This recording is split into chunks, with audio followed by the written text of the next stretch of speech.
Film berlanjut kepada para tentara. Jejun harus berbohong kepada ibunya kalau ia tidak akan mengikuti operasi penyelamatan. Mereka pun memasuki sebuah pusat perbelanjaan. Di sana terdapat beberapa orang yang selamat. Dan pada saat mereka sedang menyisir sebuah ruangan, tiba-tiba Jejun disergap dan terkena gigitan. Beralih ke video Pak Lee, ia mengungkapkan bahwa masih ada harapan. Karena masih terdapat sel darah putih yang terdeteksi dalam darah, dan jika suhu tubuh naik maka sel darah putih bisa diaktifkan. Lalu Onju menghampiri Suhyok dan Namra. Ia meminta mereka untuk membuka ikatannya. Kemudian Namra menanyakan kenapa Suhyok melakukan semua ini, dan Suhyok hanya ingin menenangkan teman-temannya. Namra mengungkapkan kalau tadi ia merasa sedang bermimpi ketika akan menggigit Suhyok. Kemudian Namra tersadar saat Suhyok memanggil namanya. Tanpa berbasa-basi, Suhyok mengatakan kalau ia menyukai Namra, dan rupanya Namra juga menyukai Suhyok. Namra sangat senang mengetahui itu sebelum ajalnya tiba.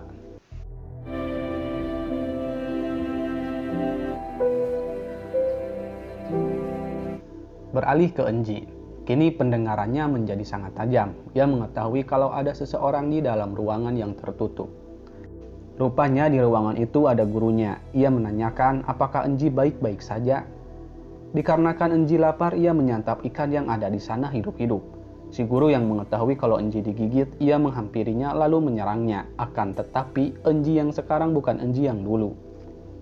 Guru itu mengusirnya dari sana. Karena Enji mempunyai dendam pribadi kepadanya, ia pun menyantap si guru itu. Namra yang sudah setengah menjadi zombie, ia mendengar ada suara yang aneh, sepertinya ada orang yang sedang muntah. Teman-temannya menjadi takut dengan tingkah Namra, karena mereka tidak mendengar suara apapun kecuali zombie yang ada di dalam sana. Namra juga merasa aneh dengan apa yang telah terjadi kepada dirinya.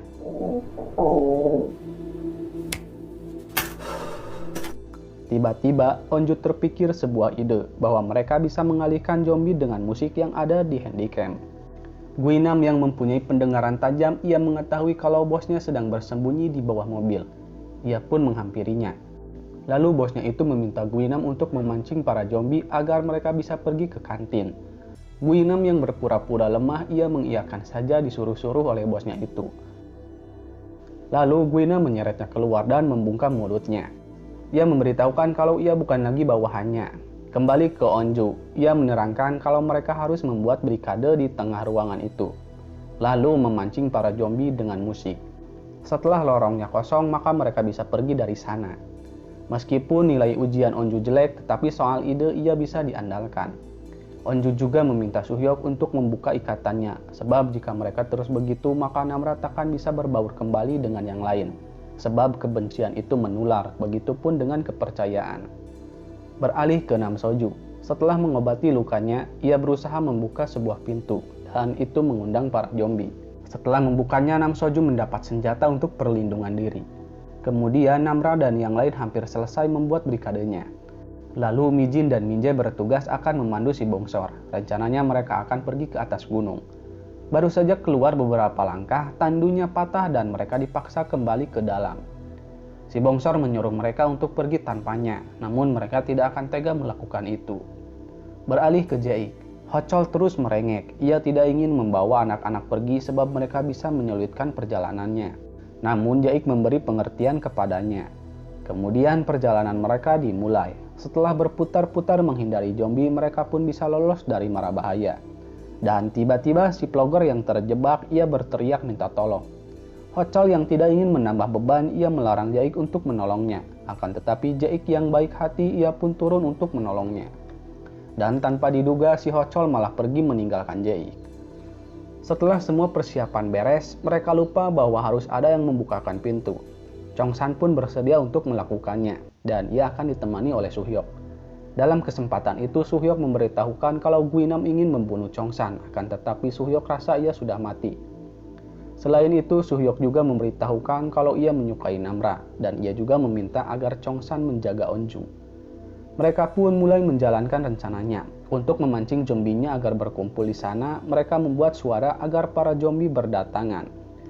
Mereka hampir saja kewalahan menahan barikadenya supaya tidak roboh. Sementara itu, lorong sekolah belum juga kosong. Beralih ke camp militer. Mereka akan mempelajari si zombie untuk membuat pengobatan atau vaksin. Dan sang komandan menyuruh untuk menghubungi orang tuanya dan meminta persetujuan untuk diteliti. Setelah itu, sang komandan menemui Ibu Dewan. Ia mengatakan bahwa takkan ada perlakuan khusus untuknya. Ibu Dewan pun meminta untuk mengirimkan helikopter ke SMA Hyosan karena di sana ada para penerus bangsa yang mesti diselamatkan. Sang komandan yang terlihat cuek, ia pun menyuruh bawahannya untuk mengirimkan helikopter dan memeriksa setiap sekolah yang ada di Hyosan. Lalu Onju dan yang lain sekarang mereka bisa pergi. Mereka pun segera berlari ke atas gedung. Saat bersamaan helikopter penyelamat juga datang. Dan si Kuproy yang mengetahui bahwa ada orang yang meminta tolong untuk dibukakan pintu, ia tidak membukakannya. Ia terhasut oleh pemikiran Enji kalau Enji ingin semua orang mati. Lalu para zombie pun datang. Suhyok dan Chongsan berusaha untuk menahan mereka. Dan yang lain pun berusaha membantunya. Chongsan dan Suhyok kaget melihat Guinam datang dan ia masih hidup. Enji yang sakit hati dengan perlakuan teman dan gurunya, ia memutuskan untuk membakar sekolah itu.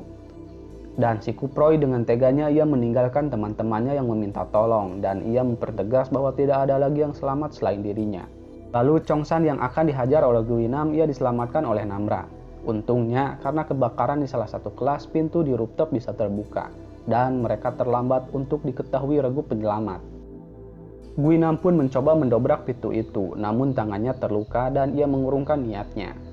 Chongsan yang keheranan, ia bertanya, apakah benar Suhyok melihat Guinam sudah mati? Suhyok pun keheranan, padahal ia sudah terjatuh dari lantai 4 dan mereka pun teringat dengan Enji. Mungkin Guinam sama seperti dia. Selain itu, Chongsan mengkhawatirkan Namra yang bisa berubah seperti mereka. Lalu Mijin dan Hari menyadari kalau tim penyelamat telah datang. Mereka harus mencari ide agar terlihat oleh tim penyelamat. Kemudian Junyong dan teman-temannya membuat tanda bahaya. Dan Pak Lee ia terlihat putus asa untuk mencari obat virusnya. Karena begitu sel darah putih aktif, ia langsung diserap oleh virus dan diubah menjadi virus yang lain. Kemudian Jaik mengobati kaki si vlogger yang terluka. Jaik juga marah kepadanya, kenapa ia datang ke tempat itu hanya untuk demi konten. Si vlogger mengungkapkan bahwa ia hanya ingin mencari fakta dan memberitahukan dunia. Setelah itu Jaik berusaha mengalihkan perhatian para zombie dengan melempar sesuatu.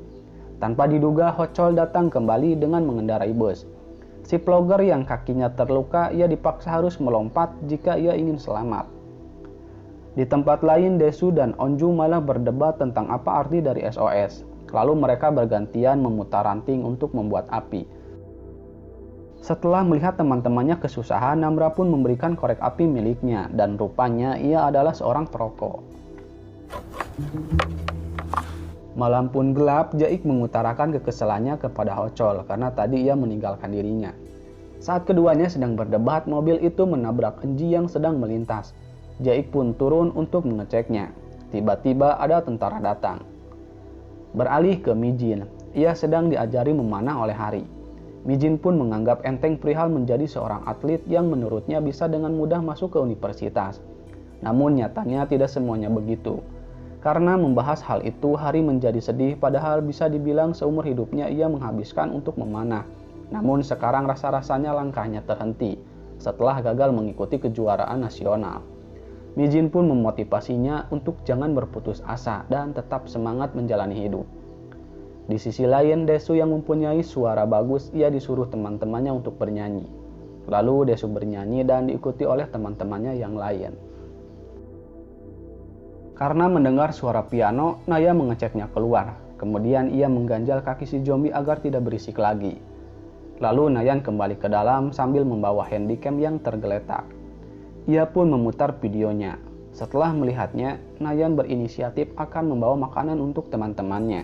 엄마, 놀라지 말고 둘이 학교 가면은 저 연애하고 싶으니까. Saat giliran video Chongsan, ia membahas tentang Gyeongsu yang sudah meninggal. Chongsan meminta ibunya untuk memberitahukan neneknya Gyeongsu. Nayan yang merasa bersalah, ia selalu dibayang-bayangi oleh sosok Gyeongsu.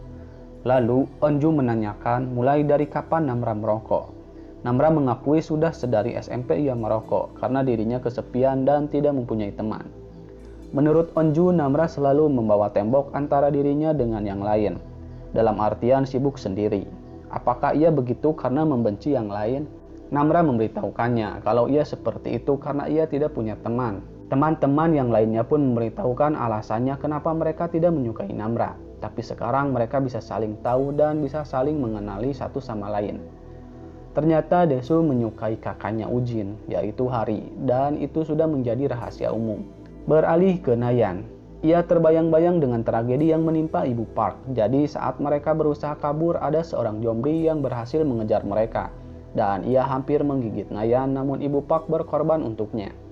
Dalam pikiran Nayan, zombie itu ialah Gyeongsu, padahal ia bukan dia. Ibu Park yang sudah sekarat, ia meminta Nayan untuk meminta maaf kepada teman-temannya dan membantu mereka sebisa mungkin. Serta soal Gyeongsu, Nayan harus mengakui bahwa ia menyesali perbuatannya. Ibu Park pun meminta maaf kepada Nayan karena ia telah memojokkannya. Seolah teringat dengan pesan Ibu Park, Nayan kembali mengemasi makanan dan minuman untuk teman-temannya. Setelah itu, Jimin bercerita bahwa ia dipaksa untuk pindah sekolah ke Seoul oleh orang tuanya. Namun Jimin tidak mau. Lalu Onjo memberikan saran kepadanya untuk membolos agar tidak mendapat surat rekomendasi dari Pak Kepsek. Dan ia pun tidak jadi pindah, tapi sekarang ia menyesalinya.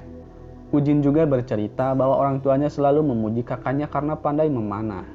Jadi mereka hanya memperdulikan Hari, apakah ia bisa masuk ke timnas atau tidak. Lalu Nayan yang akan keluar, ia dikagetkan oleh Guinam. Guinam menanyakan apa yang Nayan bawa, dan tiba-tiba Nayan dimangsa oleh Guinam. Teman-temannya penasaran siapakah orang yang disukai oleh Chongsan. Onju juga ikut penasaran siapakah orangnya dan apakah ia juga mengenalinya. Teman-temannya yang lain hanya bisa tersenyum melihat Onju yang begitu penasarannya. Siapakah yang disukai oleh sahabatnya itu? Chongsan pun memberitahukan kalau ia menyukai Onju sudah sedari dulu. Onju nampak kaget kalau sahabatnya sedari kecil mengatakan bahwa ia menyukainya. Kemudian ia pun menjauh dari teman-temannya. Lalu Suhyok menyuruh Chongsan untuk menghampirinya. Chongsan meminta maaf kepada Onju, tak apa jika ia tidak balik menyukainya. Onju tidak mengerti kenapa Chongsan bisa menyukainya, padahal mereka adalah sahabat sedari kecil. Di sisi lain, Guinam menaiki tiang untuk pergi ke atap, dan Onju meminta untuk tidak membahas itu saat ini, dan ia ingin menyendiri. Kemudian Guinam tiba di atap, dan Chongsan yang mengetahuinya, ia langsung disergap oleh Guinam. Lalu film pun bersambung. Bijaklah dalam menyikapi sebuah peristiwa. Sampai jumpa di video selanjutnya. Wassalam.